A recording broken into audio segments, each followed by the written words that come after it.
Dkt. Mwinyi ndani ya uongozi wake amefanikisha kuanza ujenzi wa bandari jumuishi ya Mangapwani, uimarishaji wa bandari ya Mkokotoni, uimarishaji wa bandari ya Mkoani, ujenzi wa bandari ya Shumba mjini, ujenzi wa bandari ya Wete, uimarishaji wa bandari ya Malindi pamoja na ujenzi wa bandari ya Fumba ambayo imeanza kutoa huduma.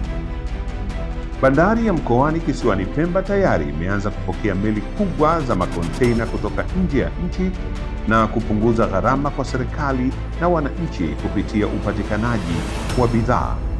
Serikali tayari imetoa vitalu ambapo kwa sasa kampuni ya United Petroleum ya Bakhresa imekamilisha ujenzi wa ghala la kuhifadhia mafuta pamoja na kuweka miundombinu ya upokeaji, usafirishaji na uhifadhi wa mafuta na gesi. Hata hivyo, serikali ipo katika hatua za mwisho za kukamilisha ununuzi wa boti za mwendo wa kasi kwa ajili ya safari za Dar es Salaam, Tanga, Pemba na Unguja ili kuondoa adha na usumbufu wa usafiri kwa wananchi.